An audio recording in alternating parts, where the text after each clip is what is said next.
calling the meeting to order. The chair notes there is a quorum present. We will do the flag salute. Flags over in this corner. I pledge allegiance to the flag of the United States of America and to the republic for which it stands, one nation, under God, indivisible, with liberty and justice for all. We'll go into additions and revisions to the agenda. Do you guys have anything? Yeah, I do.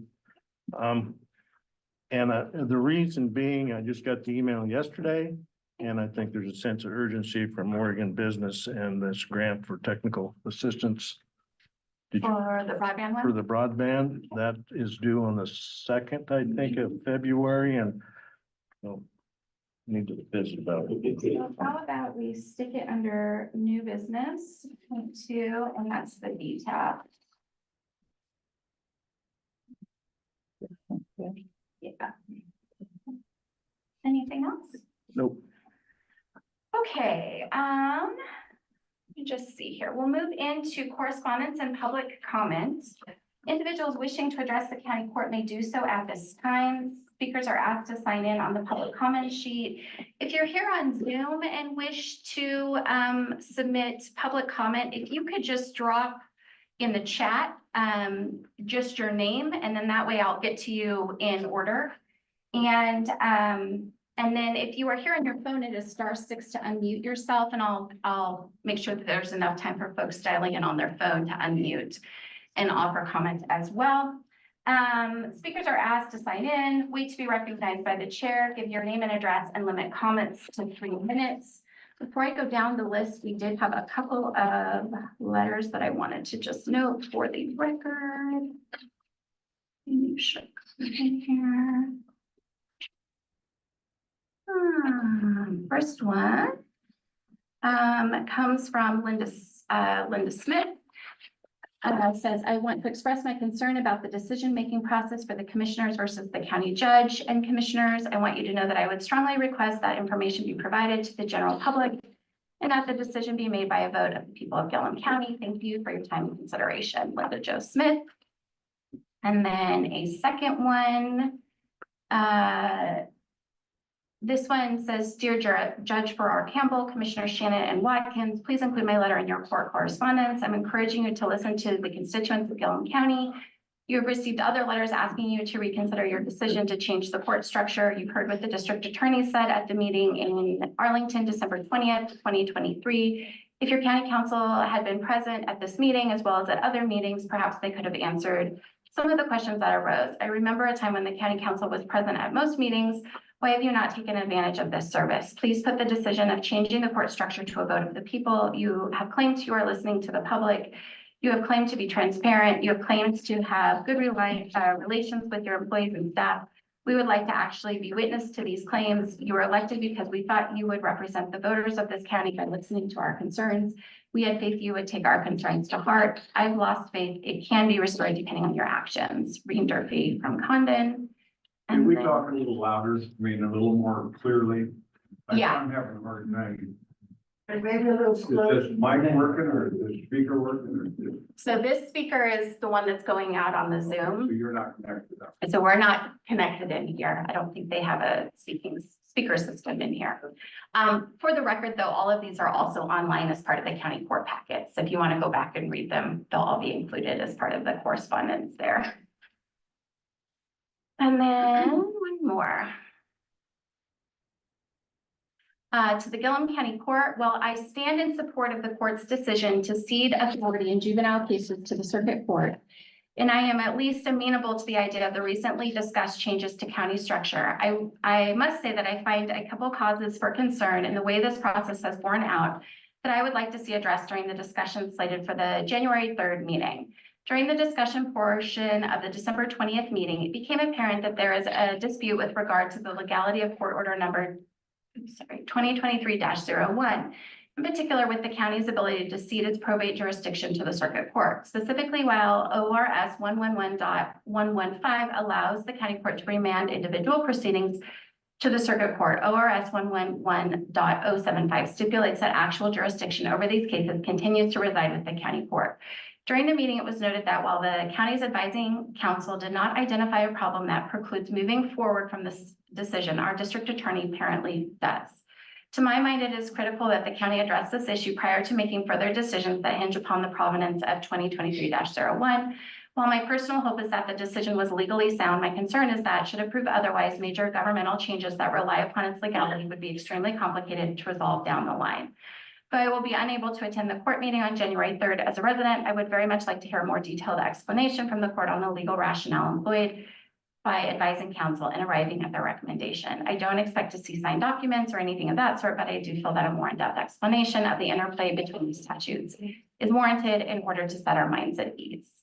The proposed, number two, the proposed ideas of changing our court structure either by abolishing the county judge in favor of a board of commissioners or by reducing the judge to a part-time position in favor of a county administrator, while laudable goals represent significant changes to the form and function of our county government. As such, I feel strongly that these decisions should be remanded to a vote of the citizens. While I recognize that time is apparently of the essence and that the county court has no legal obligation to do so, I feel that given the scope of the decision, there may exist a moral imperative to put this before the people. Obviously, there has been a significant controversy surrounding these issues. I believe that if we are to move past this divisiveness, it must be understood without a doubt that such changes are in fact the will of the county and its citizens. I understand that decisions have not yet been made and that the county court is currently in the discussion and information gathering phase of these potential plans. It is in that spirit that I send these thoughts and requests. Please accept my thanks for all the work the current court has done so far, and I wish you all the best going forward. Sincerely, Jason Campbell, Condon.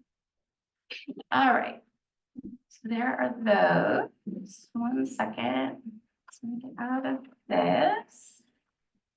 And then while we're on correspondence, and we'll get into public comment, we also have the November 2023 Treasurer's Report.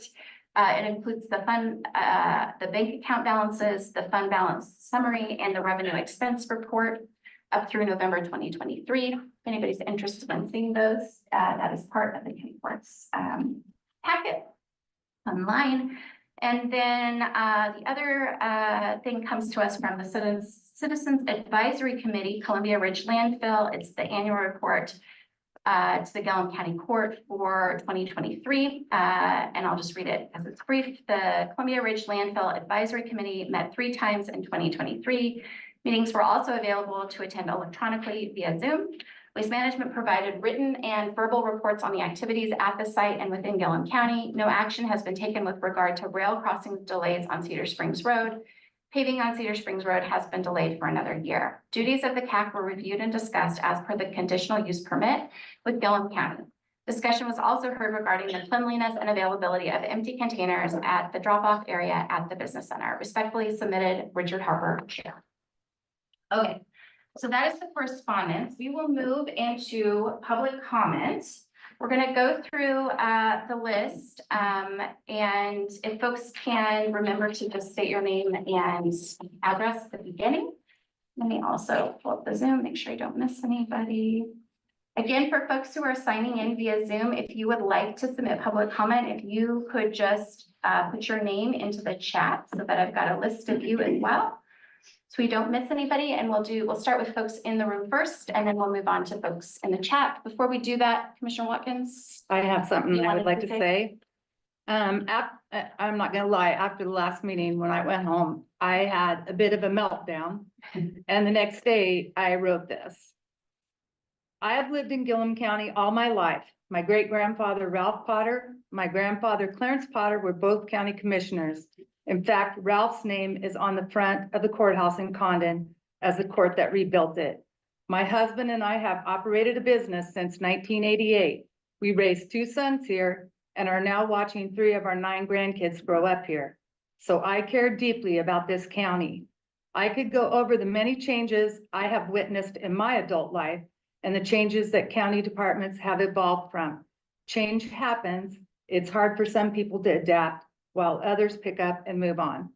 Since 2018, the county budget has gone from 55 million to last year's budget, 82 million. The decision to hire a finance director To have a level of checks and balances for the budget that is large is fiscally responsible. The fact that it is met with so much resistance from staff makes me wonder why, and should be a huge red flag to the general public. The county court is responsible for managing the business affairs, including the financial responsibility and budget, as well as advocating for Gillum County at the state level. We attend regional boards, approve ordinances, resolutions, court orders, and grant requests.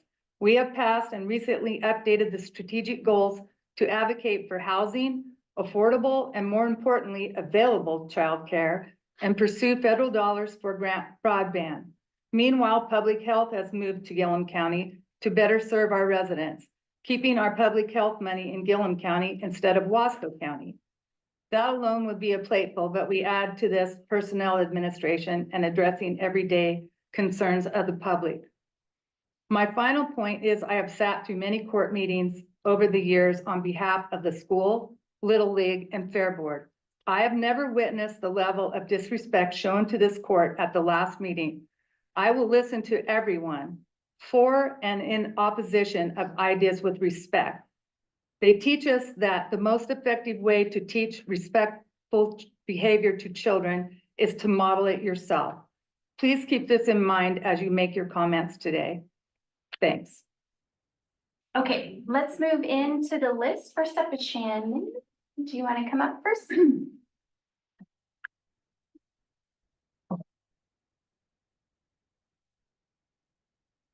Hi, my name's Shannon Kopic. My address is P.O. Box 386 Condon. I live here in Condon. And I guess I have more questions. I'm more on fact finding than on any particular comment in any way about what's going on with the change to the format of the government. So I would like to know, Liz, what are your typical job duties? And if there were an administrator hired, how would that change your job duties or open up more time maybe for other things? Yeah, so I'm happy to answer. So it's several hats, actually. So the day-to-day administrator, which is what we're potentially talking about hiring an administrator to do. Primarily that is managing staff, but more so, a lot of it is making sure that we're in compliance with labor law, that we're in compliance with family medical leave law, Oregon family medical leave law. I get a lot of questions about one-off questions for employees who are wanting to, say, use a specific time off for something that they want to do and whether they can legally do that. So a lot of my time is spent sort of interpreting what isn't clearly stated in law and what isn't clearly stated in Gillum County policy for those one-off situations where employees have something that's come up that's unique.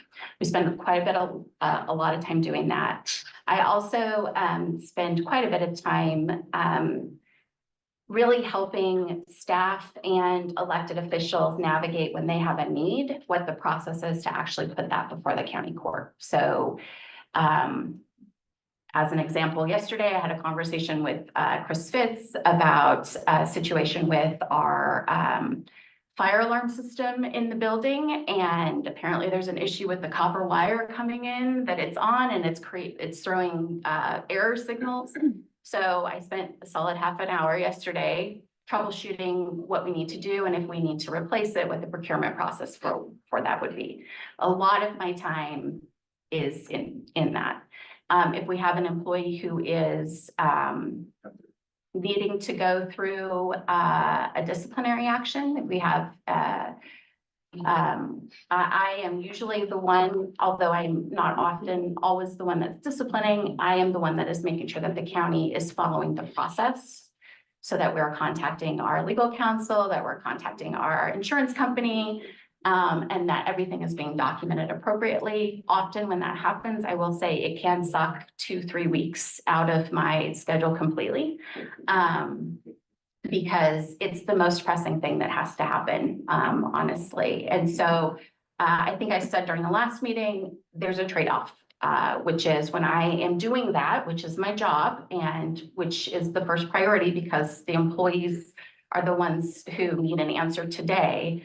That means I don't have the bandwidth to tackle housing. It means I don't have as much time to get to broadband, to childcare access, to all of the things really that I suspect the voters, when they were thinking about what they wanted the judge to be focused on, were thinking about those things that affected their lives, not necessarily the things that are important, but that don't really go beyond a handful of employees within the county courthouse. So I could go on longer, but that's kind of a general gist of. That's okay. So then the next question I have is if there was a change to the format of the county court, wouldn't part of the administrator's costs come from what is typically now the judge's salary? So the judge, who would now become a commissioner, would be kind of on par with the other commissioners, and the salary would be less, so the administrator's cost would come from that. Is that correct? Let me At just least say, partially. yeah, let me just say that I have to have a disclaimer here, which is if the court makes a decision that impacts my financial, affects me financially, that creates a conflict for me. Sure. But I can talk generally that I think the court said during the last meeting that they were looking at having the three of us be co-equals in terms of responsibility and in terms of compensation. So yes, there's a substantial difference between my current compensation and where the commissioners are. And I suspect that savings could be used for any number of things, including administrative costs. Okay. What is the legal process for changing the probate duties? So that, from our understanding from legal counsel, is through a court order that we have already passed. Okay. And so those court cases have already been transferred up to the circuit court. They were done from that court order as well as individual court orders that I signed prior to the jurisdiction leaving. And so they are all sitting in circuit court currently. Okay, so just for you guys is a little bit for me, I came from a place where there were 3 county commissioners. When I came to Gillum County, it was very strange to me to hear a judge and 2 county commissioners. It took me a while to figure out what that was all about. And at least from my experience, where I came from, the 3 county commissioner system worked well. Seeing what I saw a few years ago, and I know this isn't necessarily what you're talking about today, but with what happened with Dennis, and Dennis was a great person to have acting as the county commissioner. I truly appreciated him, but when he became unable to function as a county commissioner and it left only 2 commissioners available to function, I felt like that was not a very good thing. So in my opinion, if you were going to change, if you were able to go to a 5 commissioner court, that would be maybe resolve some of those problems. And that's my thing. Thanks, Shannon. Thank you. For folks who came in late, if anybody else would like to sign in for public comment, there's a sheet over here, but we're just working our way through the list. Next up is Dawn Arm. Good morning. Hello, good morning. Would it be all right if I face this way so that it's easier to understand what I'm saying? Sure. Okay, great. I have a question about the proposed administrative position and Liz's addition to it as becoming a part-time judge. You stated several people suggested it to you during the last county court session. I'm sorry, but I do not remember that being stated at all during county court, and I wasn't able to go back and listen because it wasn't uploaded yet. Historically, Gillum County has always had a full-time judge. They would be there from before 7 in the morning till after 5 o'clock at night. As a recently retired Gillum County employee, I already know firsthand that you generally do not show up for work until 10 o'clock in the morning. You generally leave at 3 in the afternoon. And it seems to me that you're already a part-time judge. You announced you're not seeking a re-election next year. And I was wondering if you're planning on applying for the administration position, which I would assume would be a full-time job. Any questions? No. Okay, thank you. Thanks. Lynn? I'm gonna choose to not speak at this moment. Okay. Grant? Here. That would be great, so then Cameron can pick you up. Grant Wilkins, Arlington, Oregon. I just had a follow-up question with the court. It's been brought up by individuals and the DA regarding the probate. Has the court followed up with their legal counsel just to verify, or are they worried about this, or has anybody called? So I have been in discussions with her. There is no change in the recommendation. So I think, we'll see how things play out at this point, but at this point, there's no further action. Huh, okay. I was just curious if you were the only one contacting, or if the commissioners had contacted, followed up with legal. I mean, I'll save it till we hit that agenda item, but I think I can respond to some of that. Okay, all right. Okay. Thank you. Okay. Nothing at this time. Okay. Sky, I'm good at this moment. okay, Dana? Okay, you may get somebody else up here to speak while I make it up there. You can stand from there if you like. Oh, yeah, I could. Go ahead. No, I couldn't. Okay, I'll come up there.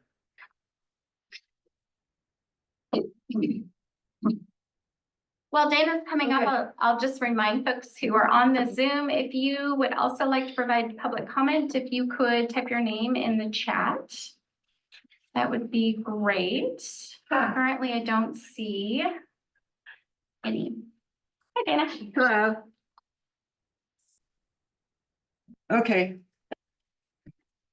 I even got my notes this time. Okay, I do have some questions. First of all, I don't understand what the hurry is here. I don't understand why you're doing this right now. Okay. I also, what I kept reading in this, over and over and over again, the court will review, the court will consider, the court will, the court will, the court will, the court will. Okay, not the public, the court will. Over and over and over again, I see you three mentioned. Okay, you referred to a hiring committee. Who was on the hiring committee, for instance, for Delaney? It consisted of more than 3 people. Okay, but now we're down to 3 people. And it says in here in your document, the county court has formed a hiring committee consisting of the county court members and Mr. and Mrs. Placeholder. Who are Mr. and Mrs. Placeholder? We are discussing that today. That's in the discussion today. Okay, and you're going to add people to this committee? Because I Be part of suggest, the discussion, yes, first absolutely. of all, you know what? One of my problems with this whole thing is the organization. Okay, you have a document in here that says placeholder. I don't think this is what we should have been seeing. And there are other people that you can add to your committee, and frankly, I don't think it's a good idea even to have only 5 people. I think you need to add at least 3 other people. And the reason for that is that way you can't buffalo your way through. You would be forced to negotiate. You have people up there who do have experience with this county. You have Sabrina Wagner, Ellen Wagner, you have your DA, okay? You have your finance director. And then on that committee, you could also add a couple of very upstanding citizens. And there's nothing in your statute that prohibits that. But it would keep you transparent. Dana, Because right now, please. Yeah. When you speak, nobody is entitled to interrupt you. So please, Sure. Allow me to finish. Okay, this should have already been decided, not today.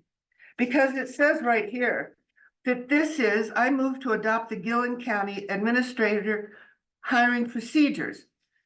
How can you adopt hiring procedures when you don't even have a hiring committee? And I want to see more than 5 people on there. I want to see independent thought. Because now my experience with you is that you speak and these two follow. Now, that may be wrong. Okay, but I'm it is- stopping you right now. No, please I don't. am stopping you. This is exactly what I'm talking about. We're not even to that section and you're already criticizing. We haven't even got to that. Okay. let me You're finish. picking it apart, Dana. No, I don't want to listen to you anymore. I'm sorry. okay, fine, don't listen, I'm not. okay? But the problem is that this should have been organized ahead of time. And Dana, I want to see on this hiring committee, independent thought. Okay, now that is my opinion. Okay? In addition to this, I mean, we don't even have a job description. We don't know what you're hiring. And somebody just asked about the description.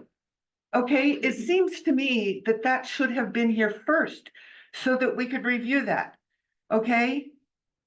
I'm looking through here, for instance, on this, we don't know what a probation period is. We don't even know what salary you're considering. That's left blank. We have no idea where this is coming from. And frankly, I don't know where the money is coming from. Okay, if you have all this money available, you have like, what, 50 employees over there. Why didn't you consider giving them a raise? That would be a good consideration. But what I have a problem with is the organization, and it says here on January 17th, adopt, February 7th, adopt, February 21, approve. It seems to me when I'm looking at this, that the decision has already been made. And that I'm not sure that what any of us have to say is going to make any difference. so. Hey, guys, could you keep it down in the back, please? Thanks.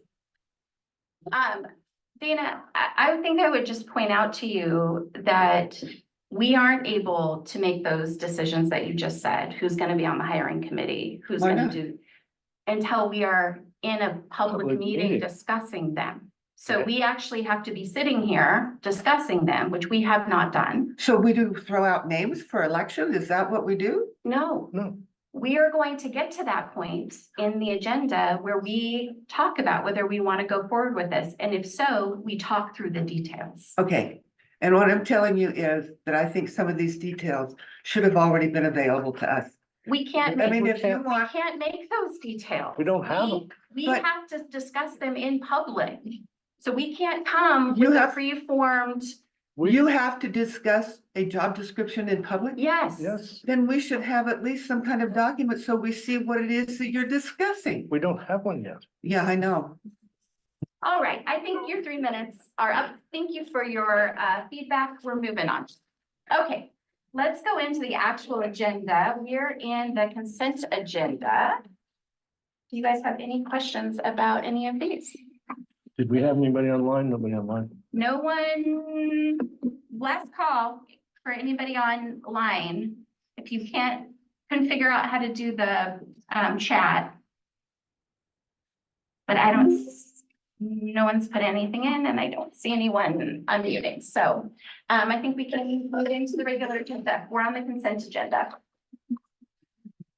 Everything? I didn't see anything. I move to approve the consent agenda. I'll second it. So moved and seconded that April, nope, we're taking them during the public comment themselves. Today. April had asked if they'll have an opportunity to speak later. So anybody, before we get into that, What's she asking? she said, well, we have an opportunity to talk later, no discussion on what you're considering. I think there'll be discussion amongst the court, but we were hoping for public comment to come during the public comment today. So there won't be any in the new business section. It'll be during the public comment, which is right open. Right now or never? Right now, not never, but Yes, sir. there'll be another meeting, You were hoping it would be but right now. for today, yes. Are you amenable to us talking under the discussion when you, possible action regarding approval of county administrator hiring procedures? wouldn't you allow us to talk at that point? We're allowing you to talk right now, so if you have Well, input we on want to hear that. what you say a little bit, and then we want to have some input. It's a two-way street. If you've not been able to talk about it beforehand, because then you would be a quorum and that would not be legal, Mhm. then how can we comment on something that you haven't even talked about? You see, you're Yeah, basically putting a muzzle on us. I personally don't have a problem with, feedback during the item in discussion, as long as it's respectful and we can have those discussions. I don't have a Agreed. problem with that. Well, I just like to say, you know, a county court, Do you want to speak? yeah. Go ahead. A county court making themselves accountable to nobody should not be trusted by anybody. And what we're asking for is a little accountability and a little opportunity. There's a lot of smart people sitting in this audience right here, guys that have a lot of good sense, a lot of ability to think, and you're not allowing us to come forward with our thoughts because you're gonna force us to have one little moment to talk, not knowing what you're planning on doing. Okay. So we, Can I? yeah, go ahead, Sky.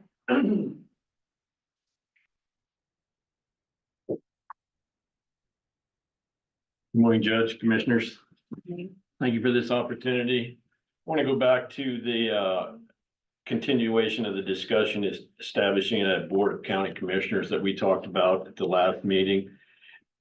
You say you have a legal opinion. In the meantime, I've done some research. I've talked to 5 different individuals, some of them are attorneys, talking about those statutes that you mentioned, especially 203. Whether that grants you the legal authority to make those changes. Of all 5 of those, their opinion is it doesn't grant this court that opinion.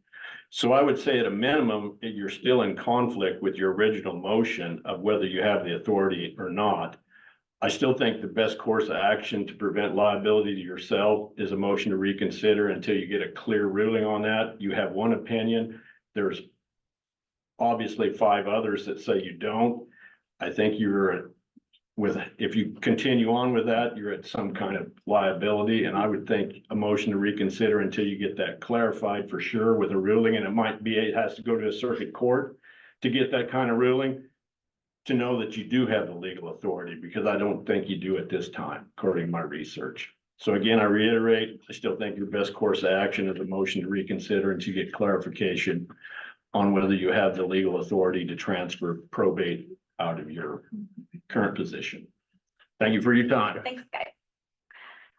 Okay, we have a motion on the table, which is, or on the floor, which is to approve the consent agenda, which consists of consider approval of January bills pending review, consider approval of Konica digital copier printer maintenance agreement with Bonds Printing Incorporated, consider approval of right-of-way application from Avangrid Renewables, consider appointment of Rachel Boyer as Gillum County Budget Officer, designate voting precincts Arlington number 1, East Condon number 6, West Condon number 7, designate county roads outside of incorporated areas as Arlington, Condon, and designate county roads outside of incorporated areas of Arlington, Condon, and Lone Rock as road district number 1, designate Gillum County Depositories, Bank of Eastern Oregon, US Bank, LGIP, and designate newspapers of record, Times Journal, and East Oregonian.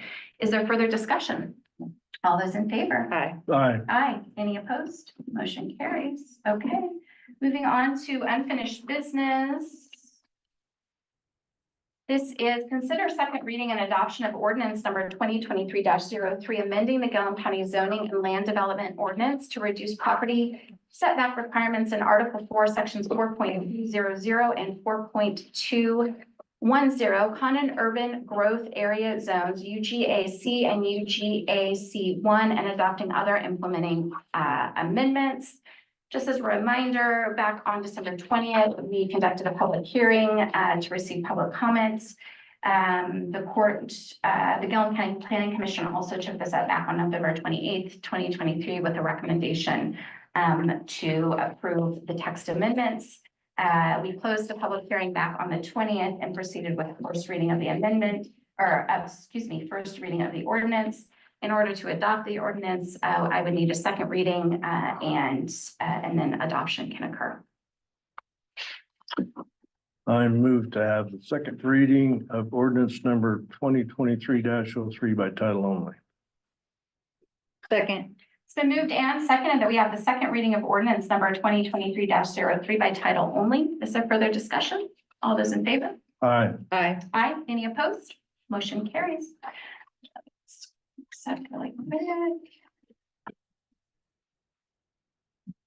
In the county court for the county of Gillum, ordinance number 2023-03 in the matter of an ordinance amending the Gillum County zoning and land development ordinance to reduce property setback requirements in Article 4, sections 4.200 and 4.210, Condon urban growth area zones UGAC and UGAC1, and adopting other implementing amendments. Then I would need a motion to accept and then adopt the ordinance. I move to accept the second reading of ordinance number 2023-03 by title only and adopt the ordinance. Second. It's been moved and seconded that we accept the second reading of ordinance number 2023-03 by title only and to adopt the ordinance. Is there further discussion? All those in favor? Aye. Aye. Any opposed? Motion carries. Okay, we're gonna move into 5.2, which is continuation of discussion regarding establishing a board of county commissioners. Commissioners, where are we? How would you like to proceed? I'll start out. Just for the record, I want everybody to know that, especially over the last 2 weeks, I've received a lot of support to move forward with what we're doing. And so there's a lot of support on both sides of this. However, I'm uncomfortable with moving forward with a Board of Commissioners at this point because I took the recommendation of the DA when we moved juvenile, and I don't feel comfortable not taking a recommendation on probate. I also have some concerns about legal counsel's position in that this could be challenged. I believe it could be challenged.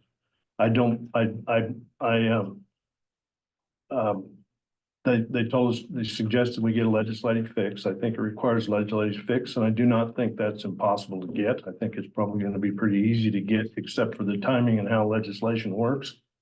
I'd like to see if it couldn't be done in the short session here this spring, but all of our representatives and senators are going to be allowed to bring two bills only, which means we would get 4 for our area, 2 from Representative Smith and 2 from Senator Hansel. And I doubt that they're going to want to make one little bill for Gillum County a priority in the short session. So in likelihood, it would probably move to 2025 in the long session.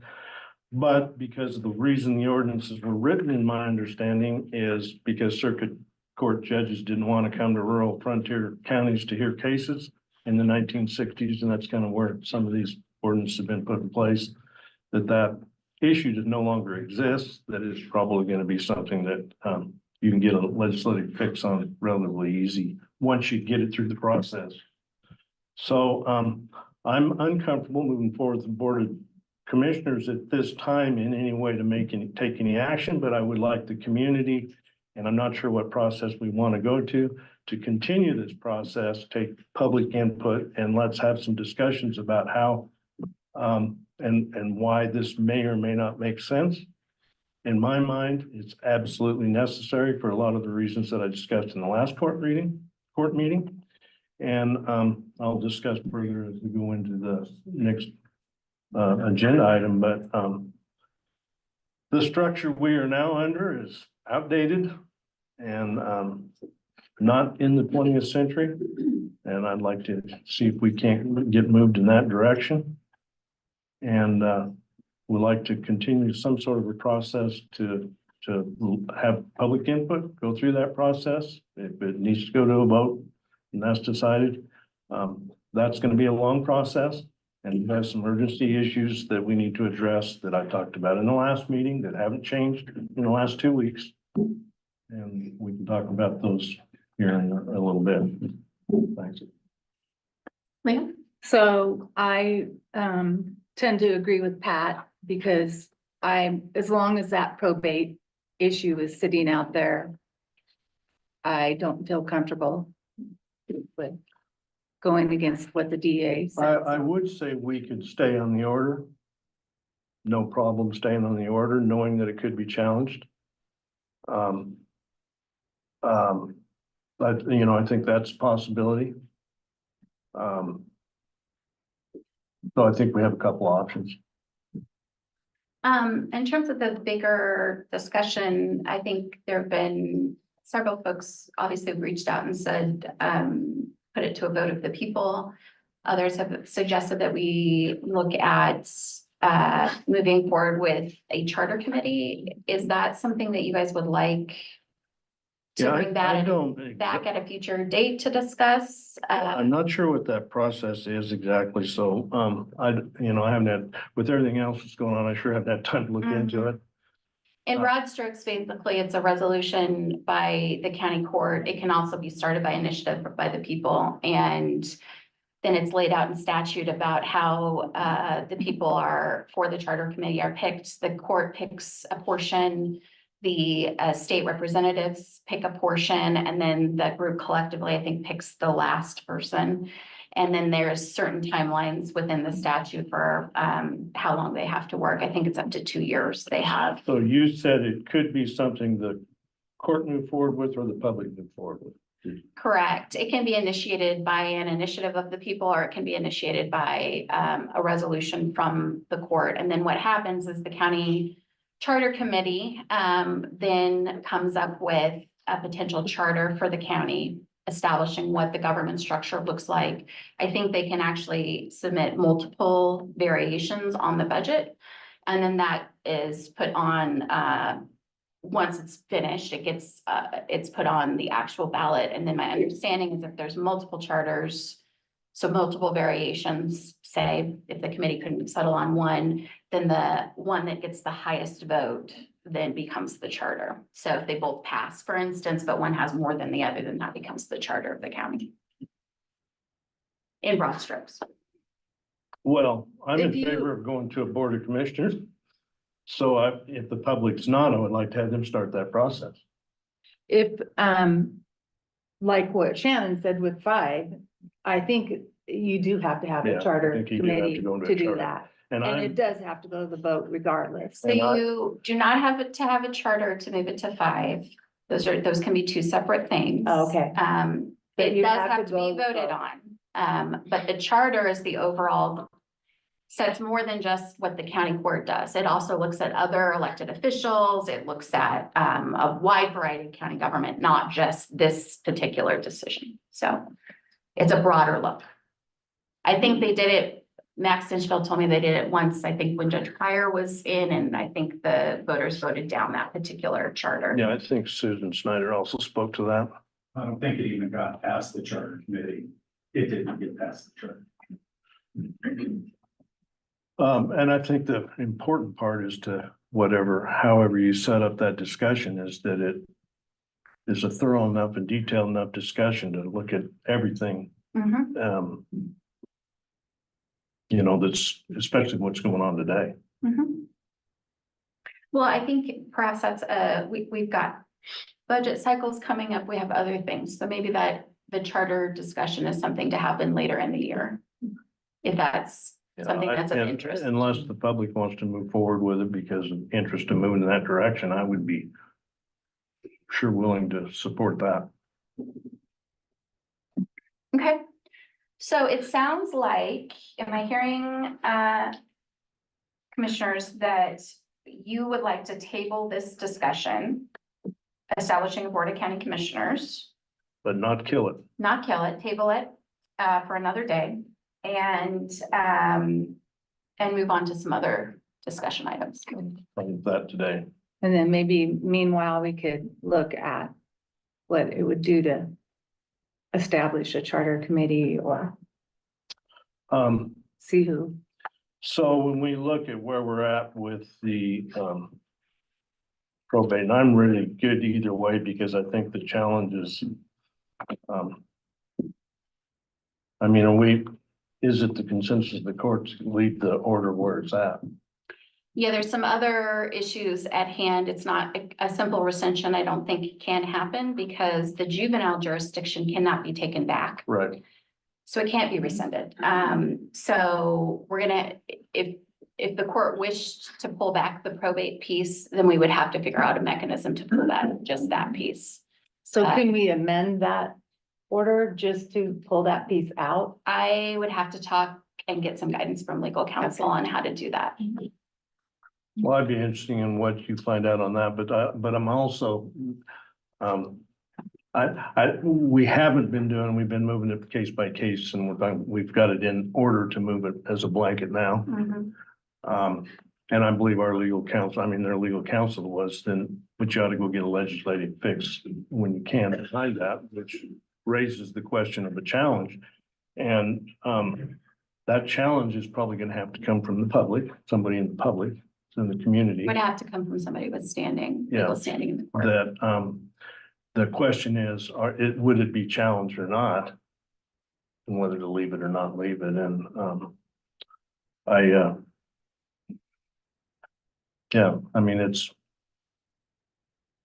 Yeah, the current probate cases are not, there's no question, because they were signed under, there's two Right. court orders under, there's the one that we passed, and then there's one that I signed individually to make sure there was clear documentation in each of those files. So those have been transferred.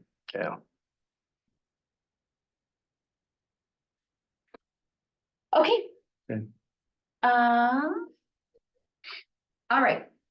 Let's see, let's move on to 6.1, which is discussion and possible action regarding approval of county administrator hiring procedures.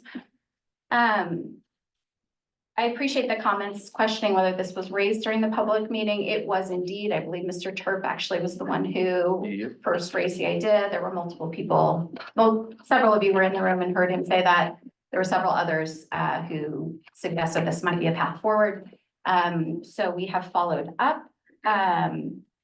This is just to move this forward. I wanted to just kind of note from a process standpoint, the documents, the draft documents before you, in order, should the court want to move forward with an administrator and want to be able to interview candidates in executive session.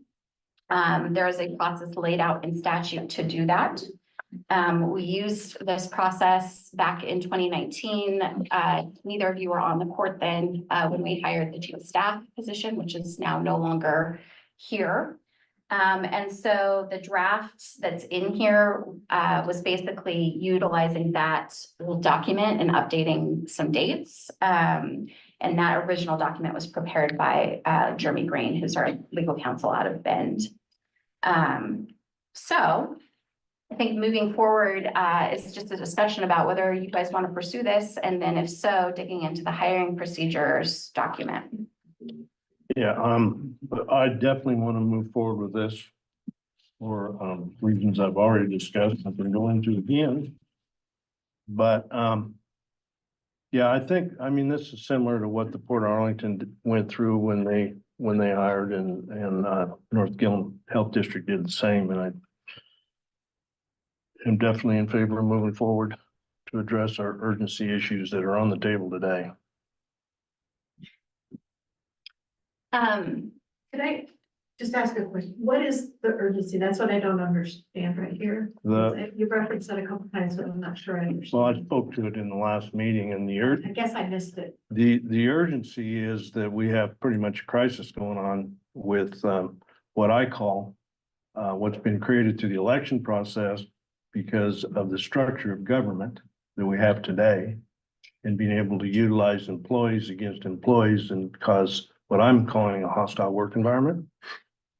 And we have lost the executive administrator to the judge's position from the county staff. Yeah, would you speak louder, please? Would you speak louder? We have lost the executive administrator to the county judge, was done the 31st of December. We lost that position. Our administrator here has an interview with another county on Friday. We are going to be unable to perform the functions that we're mandated to perform. We have a lot of big items that we've been working on that are going to end up in limbo if we don't move forward with some method to continue to operate. We're basically being handcuffed by the election cycle at this point. We have employees that will not even look at each other in the courthouse, let alone speak to each other. It's appalling what's happened. I disagree. Coming from working in the courthouse, Yeah. and I certainly disagree. What I, Leah's statement Don. that we- Don, Don, Hey, honey, what? let the But commission, you need to let the public speak too. That is your biggest issue. Pat is in the middle of. I would recommend that everybody from the public, Interrupt him, please. I would recommend that everybody from the public that has questions, you don't have to believe me. You can talk to Delaney Watkins. You can talk to Miranda Reese. You can talk to Rachel Boyer. You can talk to a couple of other employees, and if you want to know their names, I'm not gonna pull them into it right now. That we have employees that are worried about their future. We have employees that are moving to other positions because they're uncomfortable about the future. Mhm. And it's not something that's been caused by the county court. Please. No. All right, guys. Hey. Guys, we're gonna maintain. Can I give you form here and allow it's the time for the commissioners to be speaking I'm right asking, now. I'm just asking you, if the answer's no, the answer's no. The commissioners are speaking right now. I'll give you an example that I've gone through in the last couple of days and, Speak up, Pat, we can't hear you, got your hand right over your. we are in a position where we're managing the employees. And as I said in the last meeting, we should not be in that position. There's other business that we should be doing, other work we should be doing for the county at a much larger scale of importance. And that's why an administrator is important. What happens to a county commissioner, and this is my experience in 3 years, is our judge has too much power, in my opinion, period.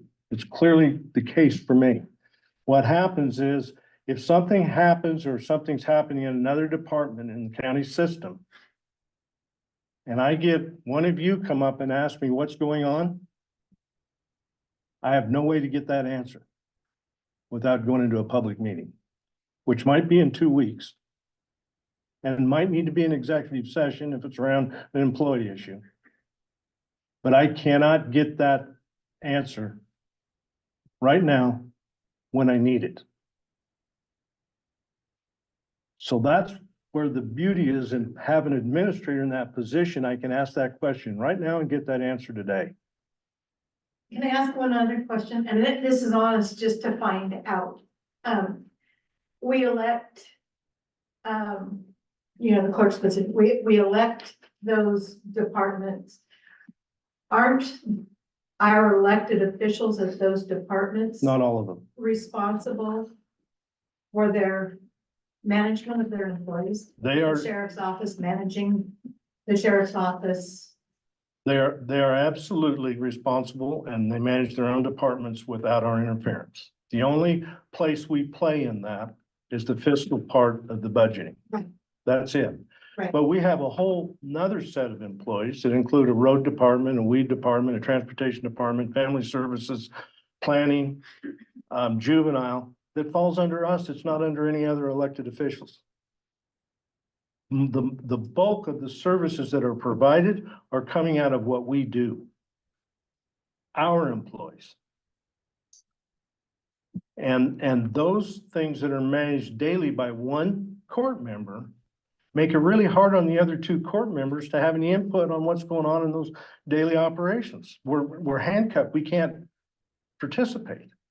A board of commissioners can, and if you have an administrator in place and so-and-so, Dawn, has an issue with what's going on with the administrator, she can now go to whatever commissioner she is comfortable with to bring that issue forward, which now has to go to a board to make a decision instead of one individual. And that's the power And I'm then the talking about. purpose of, you had talked previously about divvying up the different departments. Well, that's Like, been a, you had said that you were over the road department. yeah, that's been part of the process we've gone through under our current structure. In the 3 years that I've been here, when I came on board, we had a chief of staff. A lot of criticism around that because employees were uncomfortable with that structure. So it didn't help our morale or anything that was going on then. We moved from that structure to siloed reporting by departments where Leah has transportation, local health, senior services. Liz has got the libraries, the planning, the juvenile, maintenance, yeah, veterans. And I have the road and the weed departments. And so an example of what happens when an elected official in my position that should be worrying about what's going on in Salem on Monday. We had an incident in the road department that potentially could have cost the county a lot of money, which made me step up and say, we need to look at our risk factors around the road department. And I brought in a consulting inspector from OSHA to do a consulting inspection of our maintenance shop last Friday. We went through the process and found out where we're at risk, things that we need to correct to be in compliance. And Monday or Tuesday, the road department's upset because I bring somebody in and the statement I heard yesterday was that I'm gonna get us fined. And the purpose of the whole thing was so that we don't get fined. So we correct things that we're out of compliance with, so we don't get fined. So just the fact that I'm managing that and having to do that when an administrator could be doing all of that is, I'm baffled by the system. I think for me, the urgency comes, and Pat has alluded that, to staffing turnover, which has occurred. I have chosen not to rehire into my executive assistant position because I need clarification. I do not want to hire somebody in who we immediately have to let go because the court goes a different way with how they want to manage administration. So part for me, there will come a time when we don't have staff, if they decide to move on. And so I just need clarity one way or the other on where the court is going. If they're planning on hiring an administrator, then that means that we're changing the budget. We're doing a lot of things that we're coming into here in the next couple of months. And so I think that's probably where the urgency is coming from. We have to write the budget to fit whatever structure the court decides. That's going to start here in the next month or so. And we've run without staff during transitions while I've been here, but we really are just treading water until we get enough staff. And we do have some very significant projects that we have grant funding for that need to be managed. And without staff, I'm a little concerned about how we get to everything we need to and keep those funders happy. So that's for me. And we have some economic development potential out there that is requiring a lot of time right now and staff help. And critical to Gillum County in the long-term future of Gillum County, it's sustainability. And so, yeah, a shortage of staff right now is not good. And we are really fortunate, I think, because at least with our county staff, even if Miranda gets a job, she will help us on Fridays, which is, transitionally help that's the value of an employee that we're losing. We have the same thing that's gone on with Delaney for the last 3 or 4 months. And I hear yesterday she's going to continue with the project she started that on the construction of the courthouse and staying involved in that to help us with it. That's the value of employees that we're losing, that it's a shame, folks. It's a shame that that's happening. Think about what caused that. I explained it. Leah, Thank you. thank you. Leanne, your thoughts? I don't even. Or you want to think about it some more before? I mean, while you're thinking, I will say that, I mean, I think the question, when people have asked me about this, they asked me about it when we have the chief of staff here too, is I think as a public, it's thinking about there's only so many hours in the day. And do you want your county court members to be focused on things that are happening solely within the courthouse, making sure that people's time is properly accounted for and making sure that their vacation requests get granted and that their benefits, were loaded properly and all of those things, which is what we're doing now. Or do you want us to be focused on developing housing and bringing broadband? And there's only so much time. And those of us who have sat in these chairs before, I think Steve sitting in the back, I suspect, well, he might not agree with this specifically, could tell you that there are a lot of weeks that you go home and you had a list on Monday that you thought you were going to get to, and somebody else comes in and completely hijacks that list because there's an employee crisis or something else that you're dealing with. When you have an administrator that is in there that is keeping sort of the ship afloat, that allows the folks that you elected to make the big decisions to actually focus on the big decisions. And I'm still talking right now. I understand. Sit down. I'm not saying, tell me to sit down. He said sit. I did not say sit, for the record. So, I mean, I think that's the question. I think if you look at how a lot of our partners run, they all run with an administrator and a board. You don't expect, I talked about this during the last meeting. We don't every 4 years elect our superintendent of schools, right? We elect a school board that oversees him or her. And we expect that that board is going to hire an administrator who's well qualified to supervise staff, to make sure that they're in compliance with state law, all of those sort of things. If you look at our cities, the cities also are employing administrative staff who is really running the day-to-day business. Each city does it a little bit differently, but both of them have that professional staff that are in place that provide continuity as counselors come and go, as board members come and go. Port of Arlington, same thing. Jed is serving as the administrator, running the day-to-day. The board may change, but there's a continuity that occurs. We're the only institution that does not do that. We're the only one that the administrator turns over every 6 years. And in our case, it has turned over every 6 years for the last, 18 years. So there isn't continuity from person to person. I do things differently than Steve. Steve did things differently than Pat. Pat did things differently than Laura.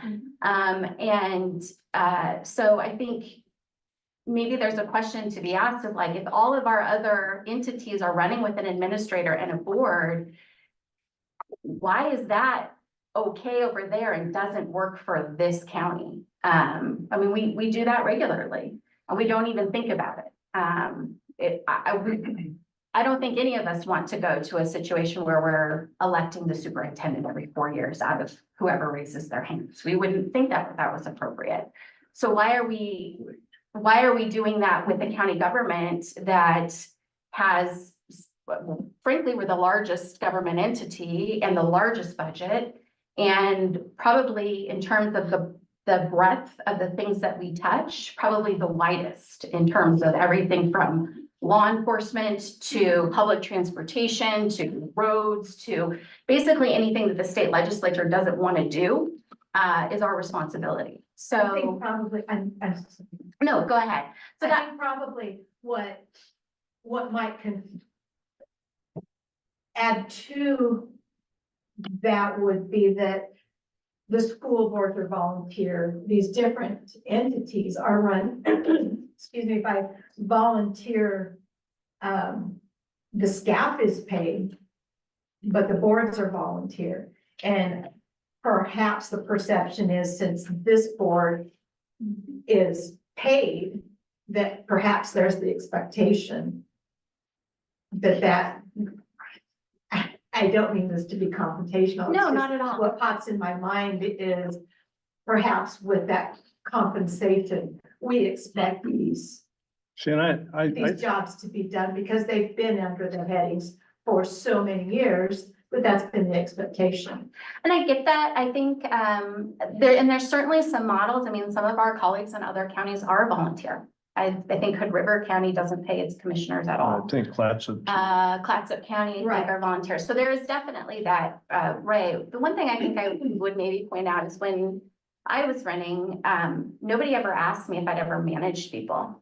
Nobody ever asked me if I had HR experience. Most of the job right now are those things. And so when voters, I think, you know, they asked me things like, what are you gonna do to address housing?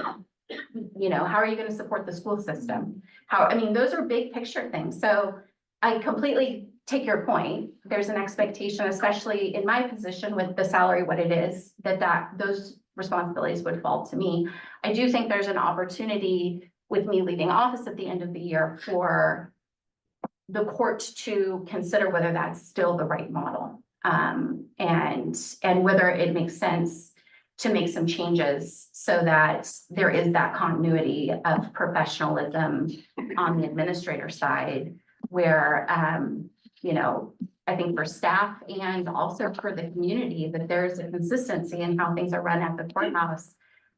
Generally means that I think you're gonna see better services, more consistent services, and better personnel management and things. Then, frankly, you can see in the records, that judges approached it very differently. And some were very focused on what was happening in the courthouse, and others chose to spend their time outside of the courthouse. And I'm not saying either is right. I'm just pointing out that we all have had to make choices about which we were going to focus our time on because there isn't enough time to do both really well. So. I have a comment. Don't you have a human resources person? You say you're dealing with human resources. Pat has trouble dealing with people. Don't you have a human resources person? Yes, we have a part-time person that helps us with some of that.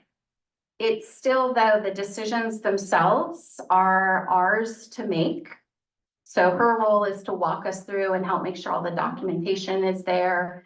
But that still means that the homework and the legwork is still happening. And there are a lot of things related to managing personnel that are not necessarily going through HR itself. Like there's other questions that come up in departments that we manage all the time. Compliance and, I mean, That are really I'm not outside of having the problems with employees. Employees are having problems with the fact that I'm wanting to be safe, I guess. I mean, I don't know what that's about, but yeah, I'm trying to offer tools so that we don't have risk within the county. I've got a consulting outfit coming in this next month to review our shop waste in the shop to make sure we're handling all of our shop waste according to compliance with DEQ and EPA. And those are just risk management decisions that I'm making because I'm managing a department that takes me away from doing what I think I should be doing. And I said in the last meeting, I learned how to do this from commissioners around the state that are doing this job. They taught me what to do. And those commissioners are not in a position where they're managing personnel and they're changing commissioners every election cycle. They're commissioners that have been there for 16 and 20 years that are getting better and better and doing more successful work and effective work for their counties because they've been there and they continue to learn how to do it better. And I said last week that 2 weeks ago that Tillamook's losing David Yamamoto as a commissioner, retired the first of the year, and Steve Kramer is not going to run for Wasco County, and Les Perkins is not going to run for Sherman County or for Hood River County. They've been there for a long time. Man, those counties are going to suffer with those people no longer in there doing that work for them, and it's going to take a while to replace them. You don't learn it overnight. So the things that I see with the administrator, the communications with the county court and how they can communicate with what's going on in operations and as a board gets better, communications with staff and the county board or court, however you want to call it, even the elected officials, you're removing a layer of government that gets affected by emotions and all drama and all kinds of other things gets affected by it that turns over rapidly. And that's not happening around the state. You know, we talk about uniqueness. Is that the kind of uniqueness we really want? Is that fact that our employees live in this cycle where every 4 years to 6 years, they get a new boss and they get to lobby for a new boss? Is that the cycle we want?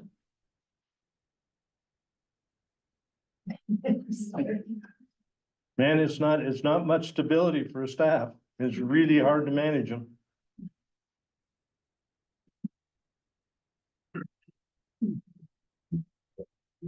All right, commissioners, Leah, did you have anything you wanted to add? Just taking it in? Yeah. Sure thing. Okay, I have a couple of things to say at this point. First of all, when the commissioners are speaking, you tell us not to interrupt. But when we're speaking, they are allowed to interrupt, and I just really think there needs to be a little more mutual respect. And that's one problem I have. Another problem I have here is that HR is supposed to be confidential, and yet you're telling me that HR comes to you? That doesn't make any sense to me, because that breaks confidentiality for the employees. HR works with the supervisors, yes, And that's you guys. correct. Whoa. So if a person goes to HR with a complaint about one of you guys, what happens? It depends on the nature of the complaint. Uh-huh. Okay. And going back to one of the things that I said initially, from what you're describing, Pat, for some of the needs that you have, for instance, for an administrator, from some of the things you've described, I'm wondering if your renovation of the courthouse is going to include a boxing ring and a referee, because it sounds like there's a lot going on up there that we don't know about. And I'm asking, and what I ask is that when you come here and you're talking about a hiring committee, I think you're doing it backwards. Apparently you don't. I think that we should be looking at whatever qualifications you're looking at. I think we should be looking at a job description. I think that's what we should be discussing when we're talking about these people, but we have no documentation on that. I think that's backwards. I think we should be able to see it. I think we should also be able to see policies and procedures. And none of that exists. You want to form a committee, but nobody knows what's going into that committee, because we have no documentation. I've said enough. Can I just I'll be really quick at this. You know, I want to take the time to thank you guys for taking. Dana, cease talking. Thank you. I want to thank you guys for taking the time, stepping back, and not really, and again, taking a hard look at what it is that you want to accomplish. Allowing us the input, I think, is really going to be something very, very important for this county in the next 20 years. I agree with everything that most of you have said today. This county is really rolling. It started rolling about in 2013, 14, whatever it was, shortly before I come in. And keeping these wheels rolling is not going to be an easy job, no matter who steps in the future. I thank you for stepping back, slowing this down a little bit, giving more people opportunities for input. As you can see, this place has been full of people who are opposing the direction that you're going. I know there are proponents out there. I know there are. I think the two groups need to get together. Right now, there is a big fracture down through the middle of this county. And getting those groups together to begin creating a solution here should be our #1 priority. Amen. Yes. Don't disagree. #1. Thank you again. I appreciate it. What I can say, Liz, It's 24/7, Yeah. 24 hours a day, 7 days a week. It's with you all the time. Pat, Leah, you're just really getting into some of that. Pat, you're in the middle of all of it. And it may be a call from Coos County. It might be Harney County. Let alone Condon or Olex. Comes from all over, but it is 24/7. Thank you again. Thank you. Okay, commissioners. So do you have anything else? I mean, in the sense of urgency that I've been speaking to, has not gone away during this conversation. I move to adopt the Gillum County Administrator. Hold on. Oh, you got it. So we have to actually go through these. Okay. So I thought that we had, that you adopt I've got, the fact that we start through that process. I've got a couple of these questions I need from you. Okay. Okay, so. So we're gonna put the So, hiring well- procedure in place prior to, Correct. So Okay. to walk folks through, basically, this is just a document saying this is how the discussion will move forward.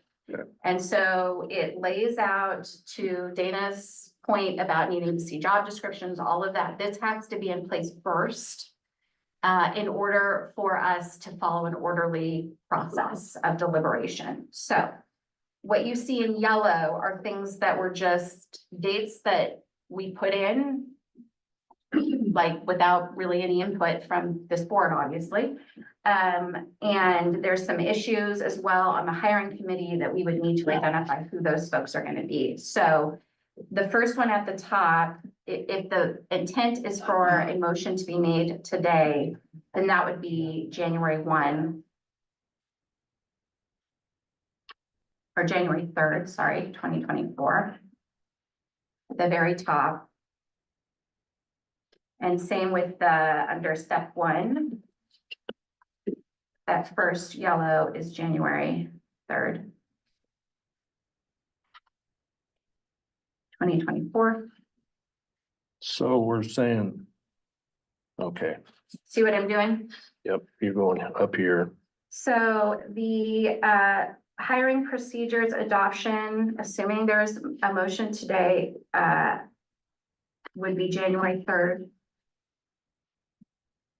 Okay, 2024. Question on the, because this, of course, sets in motion changes to the rest of the schedule. February 7th, right now, is when we would be looking at the administrator profile and position description. That would give next meeting. And then the meeting after. So that would give 2 meetings to look at the position description. Is that?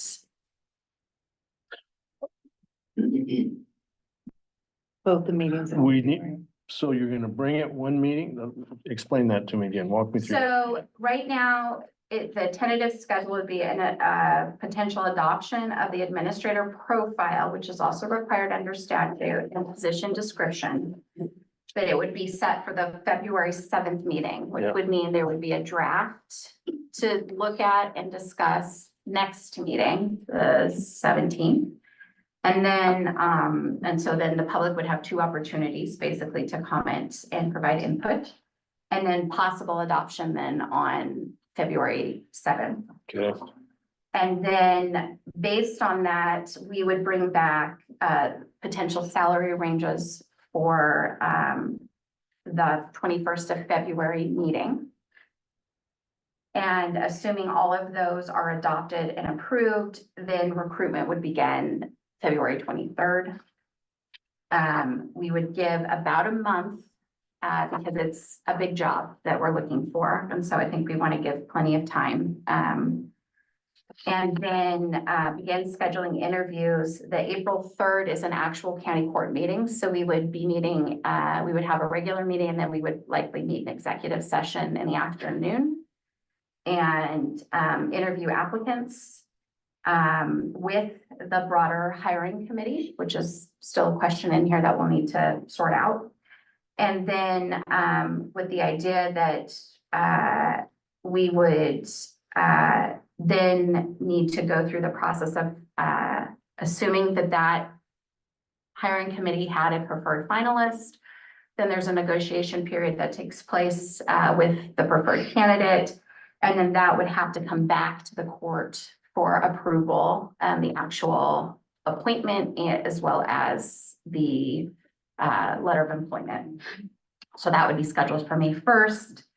Depending on the individual's own personal status and how much notice they want to give their employer, you're looking at June 1st. Or longer. Well, yeah, it's a long process. Mm-hmm. And meanwhile, we would be also going through the process of writing the budget for the upcoming fiscal year and making sure that all of that is buttoned up. Yeah, feedback. Point of order. Compensation board. My hearing's not real great, but did I hear you guys already establish this position of administrator? No, Oh, yeah. It seems like the cart before the horse. It's the hiring procedure. it's the procedures, Mike, that I just Well, that's explained. procedure, but, This has to come first This is the procedure by to get there. statute. okay, Yeah. And then the job description would come up in the next couple of meetings. I didn't say job description, I just said position of just the plain word administrator. You guys have already decided that you're gonna have an administrator. Right. Yeah. I have. I'm in favor of that, Mike. I made that real clear. Me too. What's that? I said I am in favor of that, and I've made it real clear. We haven't voted yet.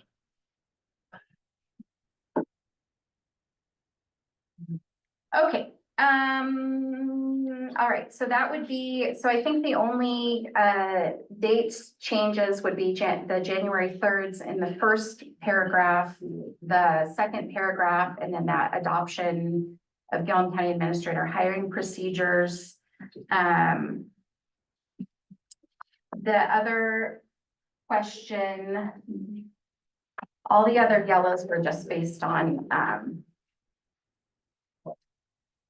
the timeline changing, there was any. So then the last little bit is the hiring committee. So as was noted, it's got placeholders in there. I think when we hired the chief of staff, it was the full county court. There was one employee on there and I think one elected official. Last time we did it, possibly two. I'd have to go back and refresh. So one thing I wonder about is, given that this person would be supervising union employees, if we want to consider having an employee who is one of the union members. So I mean, generally it's cleaner if we just say like the president.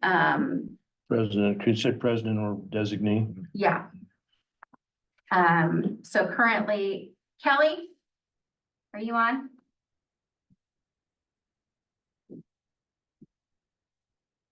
I see her on there, but she might not be Sorry, listening. it took me a second to get back to my computer. I'm here. Kelly, we would like to include a union person in the hiring committee for the administrator. You're the president currently. Are you willing to do that, or is there somebody else from the union that you would recommend? I would prefer to think on that for a little bit. Okay. Okay. Okay, so we will, So can we just put union? a union representative. I would like to go on record as being an elected official who would love to be on the hiring committee. Okay.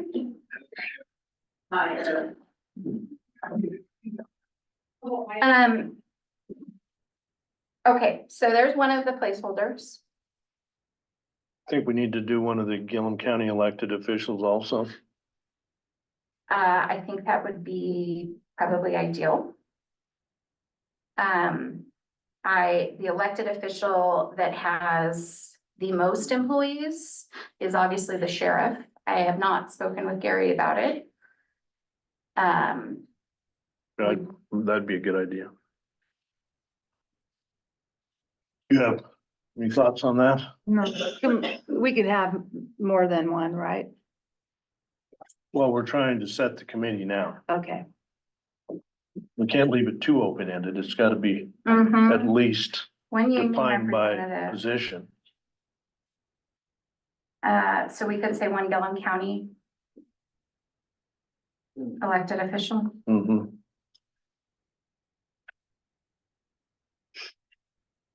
And currently I had just a committee of 5, but would you like to also include some outside partners? Yeah, at least 2, maybe 1 from each end or outside, What do you but think? maybe Jed from the I port think Denise would be. and Denise. Okay. Denise, consider yourself added to the list. Maybe Jed from the port. Is Jed on? Hold on. He is on there, Jed.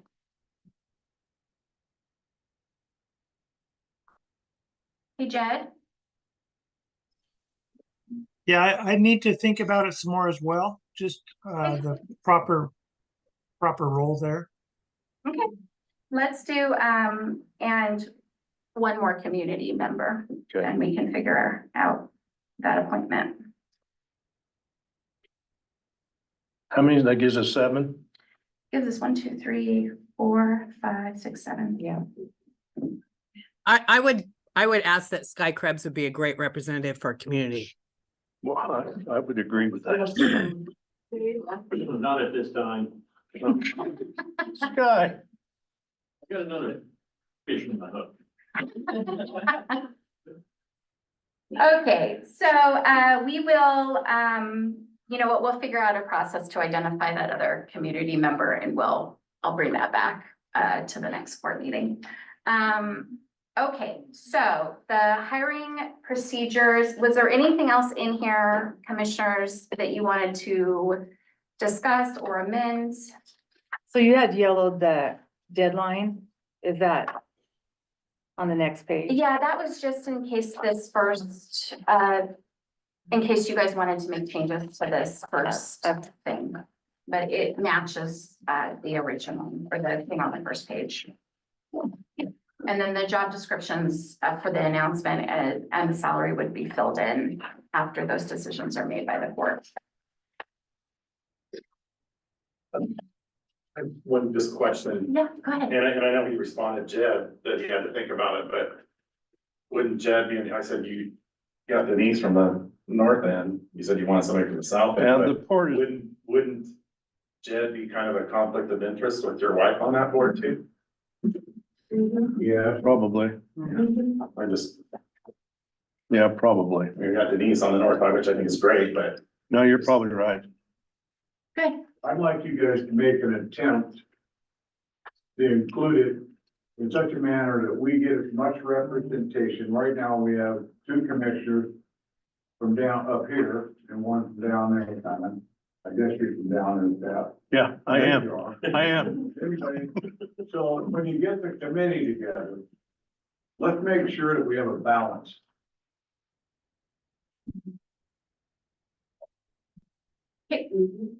Could you do that? Could you make a balance, make it balanced, so we don't have, you know, the preponderance of the people from Condon deciding who's gonna you know, I mean, let's just make it even. This is a sense of fairness. Okay,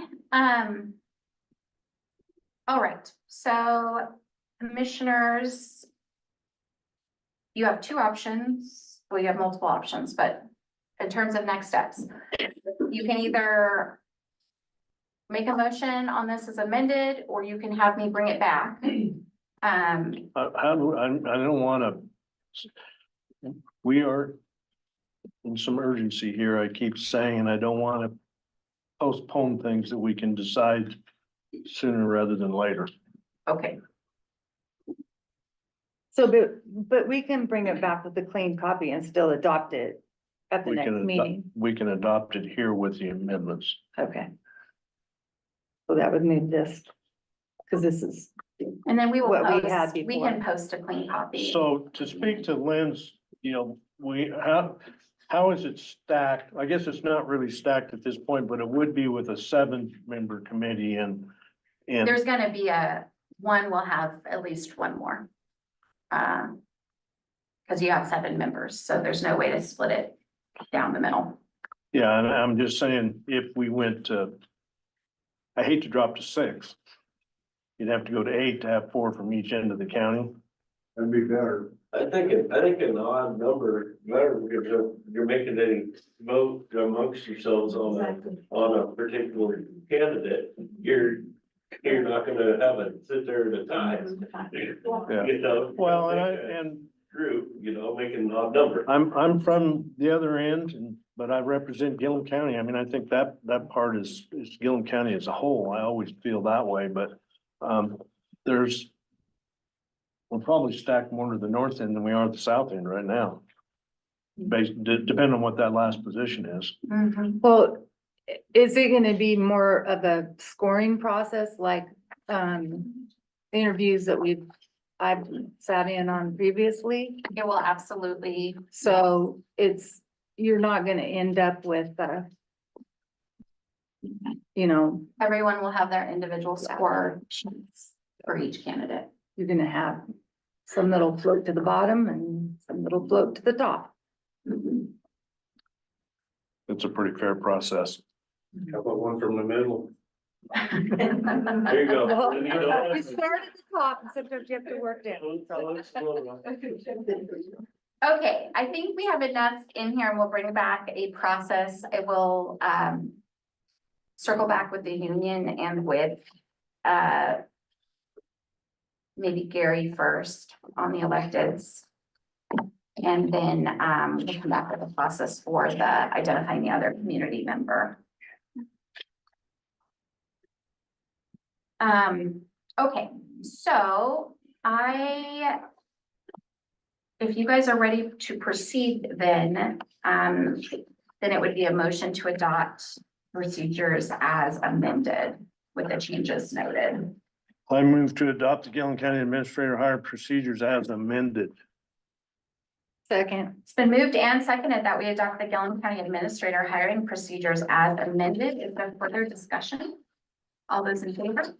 Aye. Aye. Aye. Any opposed? Motion carries.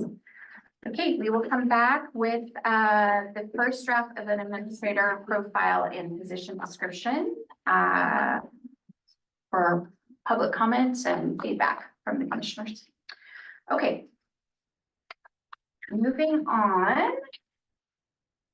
Let's move into 6.2, which was added by Commissioner Shannon. This is related to the BTAP grant application, which for those who are not familiar, it is a grant that is coming out of Business Oregon for technical assistance related to broadband deployment to help communities get ready to go compete for the federal broadband dollars that are about to be distributed.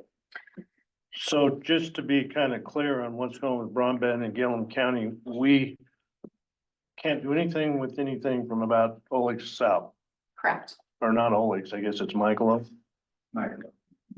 south. Yeah, So so we're really talking about north end broadband, but the funds there and we still need to address those issues on the north end.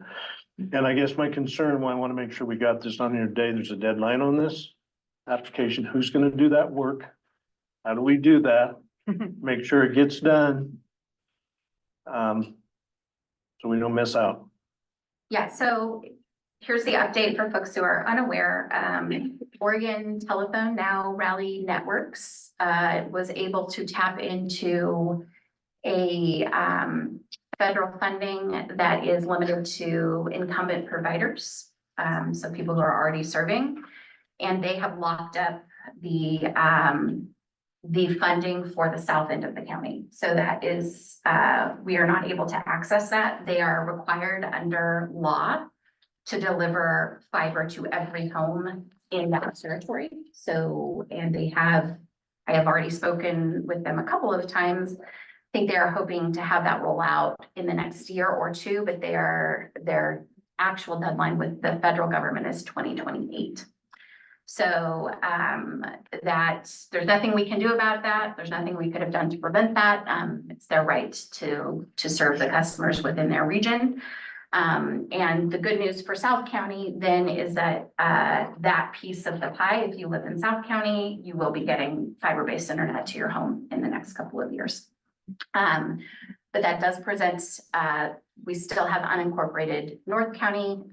One of the things that they raised with me, and I am going to be working with the assessor's office to figure this out, is it's complicated, but some of the funding is going to be released actually based on a school district level. And Raleigh wasn't sure that they actually have all of Condon school districts in their territory. And so we're trying to make sure that the north part of the Condon school district does not get left behind. So our plan is going to have to figure out how we can serve basically 2 school districts under the federal guidelines. It's complicated. We'll figure it out. But anyway, that's where we are. And in terms of applying, I am happy to do it. This will be a new frontier for me. If you guys would be open to this, Nick Green, who is the former administrator for John Day and is working with Morrow County. He is the executive director now of the Broadband Consortium in Morrow County, which is also doing a similar process to us. He and I have had a couple of conversations about either him contracting directly with us or us trying to piggyback on Morrow County's application, since there's some synergy between the two. So if you would like, we can bring that back to the next meeting. Yeah, you'll have to, We're gonna have to. move pretty rapidly. Mhm. Okay, Because when's it due by? the 2nd of February. Yeah, these are just for the technical assistance funds, so it's not for the big. It's for like staffing and whatnot to help move this forward. Yeah. So, yeah, even him getting the grant, some of this could help pay for. It him would help helping- pay for Helping him through the process of getting us set up for Yeah, I think the synergy. the broadband office is capped it at 150,000 per local entity applying, so it should probably more than cover. So costs in for him. local entity, would that be the local entity, even if you were working regionally, joining with somebody else, you would each have access? I would have to go back and read. I don't know if they are breaking it out by county, where each county is allocated that amount. But that was my understanding, was that we would each be eligible for 150. It sounds like it by the language, but Yeah. Do you guys have a preference in partnering with Morrow County or going it alone I would prefer partnering with Gillum County because we have a staffing issue. with Morrow County? Okay. I think it's something Delaney could have helped with, but that option's gone. Yeah, okay. I will touch base with Nick after we wrap up here and also call the chair over in Morrow County and Sykes. His name slipped my mind. Okay.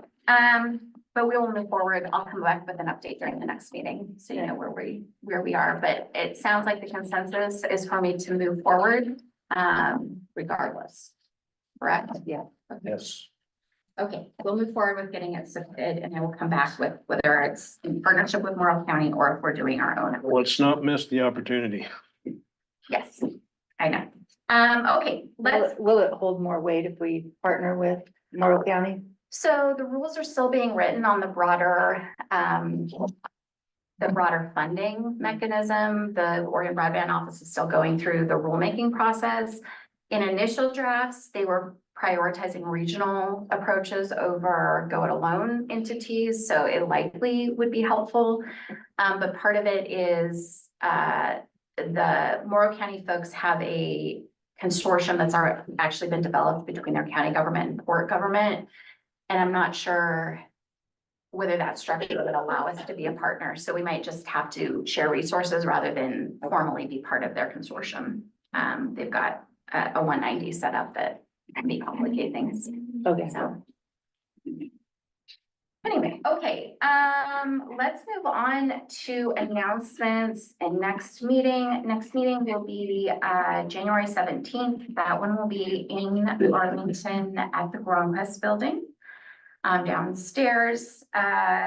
Question for you guys for the future Condon meetings. While the courthouse is under construction, do you want to continue meeting in this building?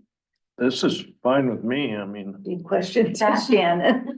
Can we Yeah, continue meeting here? It's fine. Okay, you'll be here with ice or de-icer and all that I type of will be stuff. here hopefully with. Yelling at me. Like, don't come up the stairs.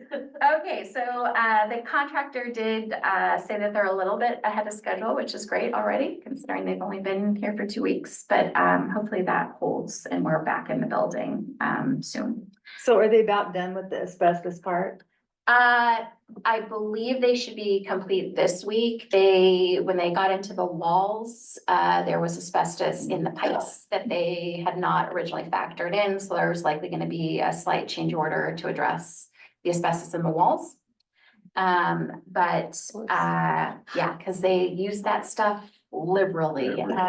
So Great installation. but I think the downstairs, I think they have already completed the jury room abatement. I think they've completed the county court abatement, and they're working on the bathroom now. So hopefully in the next couple of days, and they'll be coming in to do air tests and to be able to clear it, that it's abated. So Good. Pat, what do you have going on? well, I spent most of the last 2 weeks participating in conversations around a lot of the recent agenda items, and a lot of my time has been just talking with people in the community that were asking questions and wanted to have conversations. Legislative short sessions coming up, and I was on the Eastern Oregon Caucus call yesterday morning, first one starting into that process to hopefully help guide our legislators to good results. And I'm going to go to Salem for the AOC days on Monday, and there's going to be a joint committee meeting with Public Health and Health and Human Services, a lot around ballot measure 110 and public mental health and those issues. So we'll go there, and then McKed is doing their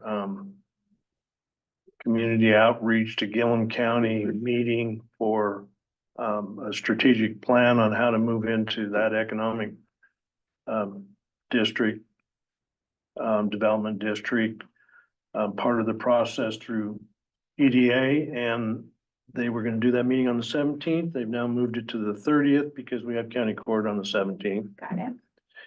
And so participation on what you're looking for from McKed would be really good if you'd show up for that meeting. Anybody that's interested in economic development in Gillum County and how they can help us with it. And we become part of their strategic plan. And like I said before, we're doing some safety and waste stream consulting stuff through the road shop, and we're working on that, get that completed over the next 30 days or so. That's it. Is that all? That's it. So on the last day of December, got a official word from Paula Hall, who is the Chief Executive Officer for CAPECO.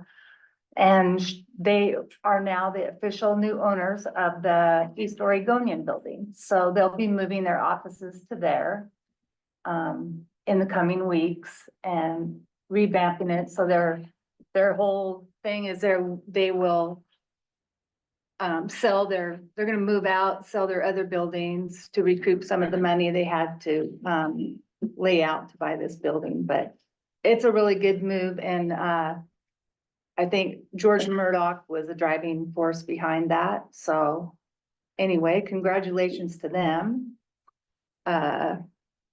Rachel and I and Nathan sat through the exit interview with the audit. So the draft is now available, so I don't know when he'll officially get the audit without the draft written through the middle of it, but that's coming, so that's over with. And pretty much it. It was the holidays, so. Yeah. You're entitled to a little bit of time off. For me.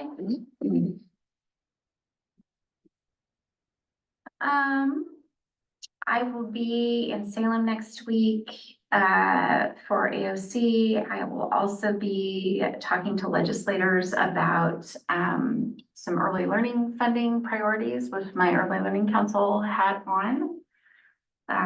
Which include asking the legislature to fully fund employment-related daycare. We have, for those who are unfamiliar, there is a wait list for folks who are waiting to access that service. And we're also lobbying to increase the dollar amount that comes to rural providers, because there's a disparity between an operator, a childcare provider in urban counties and rural counties, and how much they're reimbursed by the state for providing their service. We're going to be doing that. Let's see. Mostly just regular meetings happening. There'll be a 911 board meeting coming up here on next Tuesday. We are still short on dispatchers, but it is getting a little bit better, I think. Jessica is working hard to get new bodies in. There's a couple who are waiting to clear background checks. So hopefully we'll finally be able to give some of the dispatchers some relief. We also have a couple of contracted dispatchers who are filling in, so that our folks are not working 12 hours, 7 days a week anymore. So that's good news. Meeting regularly with the contractor in the courthouse. It is going smoothly. The abatement, as I just mentioned, is hopefully going to wrap up this week. They will start framing in new walls and roughing in electrical next week. And yeah, we're just kind of moving along on that front. Appreciate the public's patience while the courthouse was closed last week so they could do their work. Yeah, the rocket team is still meeting regularly. How is transportation, how's Todd doing? Cause he's out of his. They're actually They're in still in their their office. office. Oh, okay. Yeah. I gave my brother bad information then. Yep, No, they're still in their office. And Sabrina's still in the back, so. Michelle was displaced just temporarily, and she'll probably be displaced a little bit later. Planning will be displaced. They redo some walls. And then of course the county court and the juvenile court, DMV is closed for the next 2 months. They will be back in March to offer services. I'm holding court at the fairgrounds for trials. And then circuit court meets usually on Fridays. The contractors are doing 410s, so the circuit court should not be interrupted with its normal schedule on Fridays. So I think that was it. Let me just make sure there was nothing else that I needed to. So I have a question. Sure. When do we visit about auditors and what is Would you, because I we can talk know about it they now. were a temporary mhm. for this year, so. So I think the plan is to bring an RFP for the court to approve to release for a new auditor. Okay.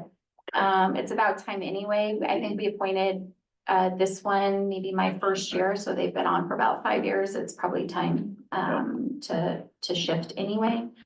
And so I think Rachel will put together an RFP to bring. Did you want the current auditor to come in and talk to us about the audit? Sometimes he does and sometimes he doesn't.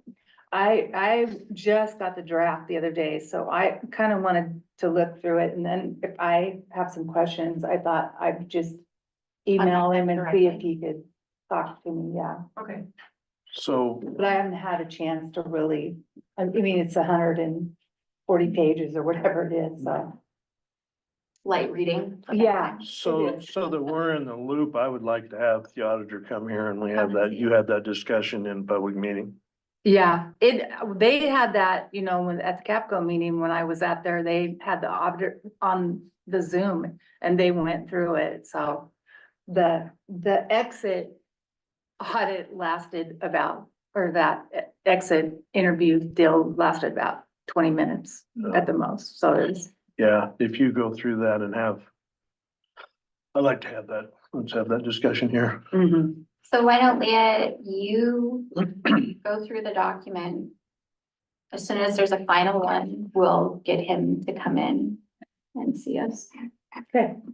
And then simultaneous to that, we'll also be putting out an RFP Okay. for audit proposals. Okay.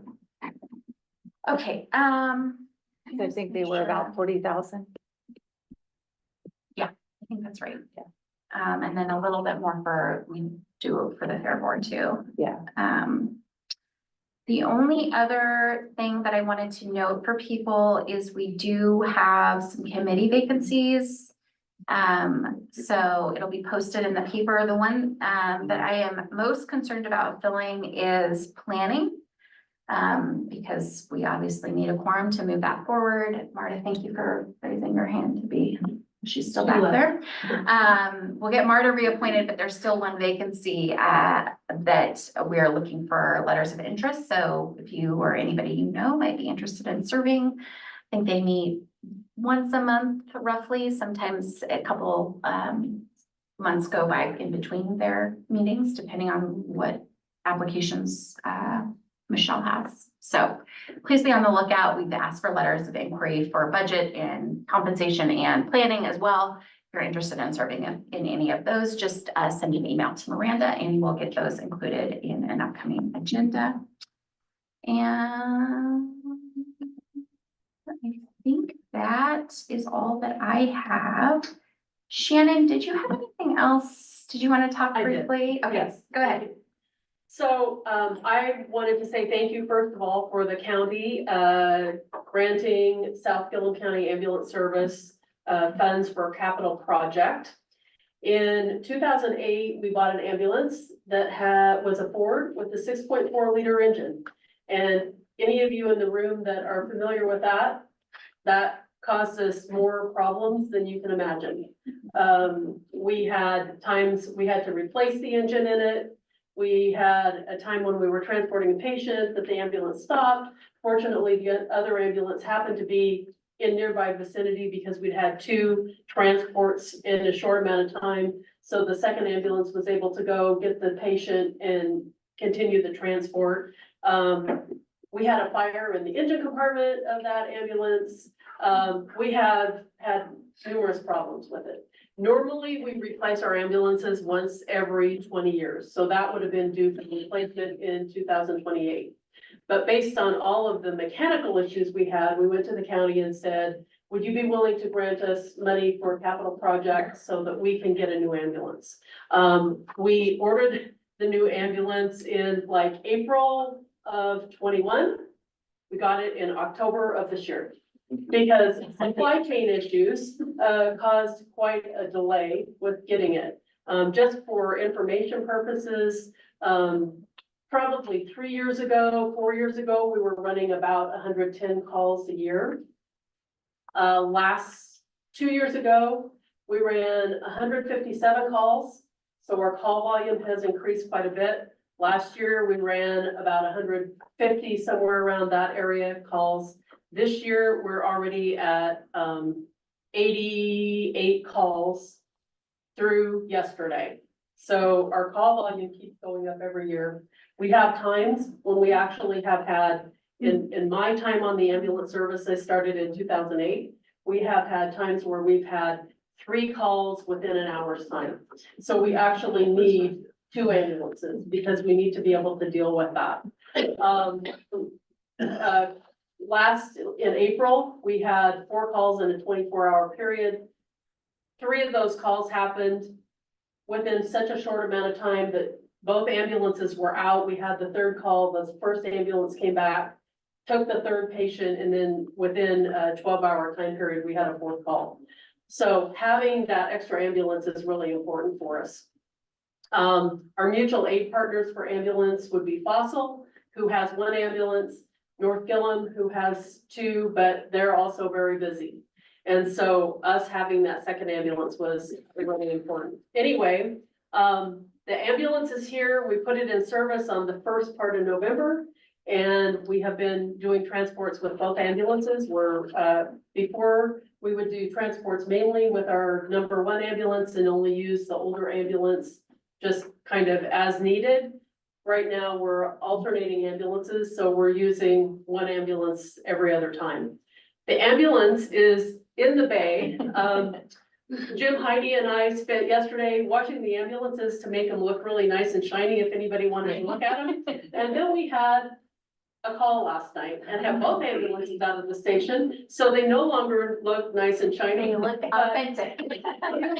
You are welcome to come and view the ambulance if you would like to see, and we sincerely appreciate the funding from the county court to do that. We would not have been able to do that had we not had that funding. When I talked to our vendor, our funding request, or what we had thought we were gonna need, went up about $17,000 from our initial, what we thought in 21. Fortunately, the other thing with the ambulance service that I would like to say for the South End ambulance, we have pretty much been autonomous as far as funding since 2009. So we are not receiving, we could receive tax dollars. We're underneath the health district, but we have not received tax dollars from the health district since 2009. We are pretty much operating on our own.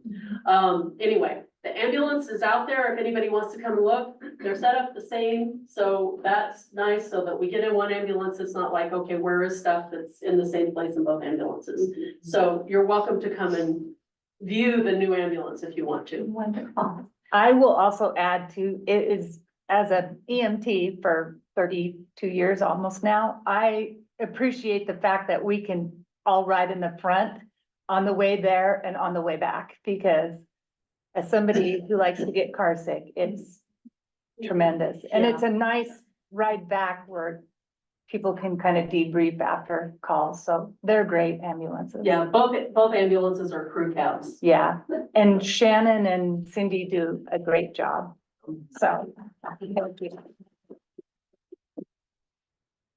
And then this is Eileen Flory, and she is a new transportation dispatcher. So welcome aboard. Yay. Thank you. So, And also an EMR on our ambulance. yes, service. she is. So Lots of hats. she's not very far away. So, Okay, so When the dorm started to heat it up. yeah, there you go. all right, so what we're gonna do is we will formally adjourn the regular meeting. A quorum of the court will be going to see the ambulance. We're obviously not making any decisions. We're just gonna go see the new ambulance. So for folks who are signed on, there's no more business before the court, and it is 12 noon even, and I will go ahead and adjourn the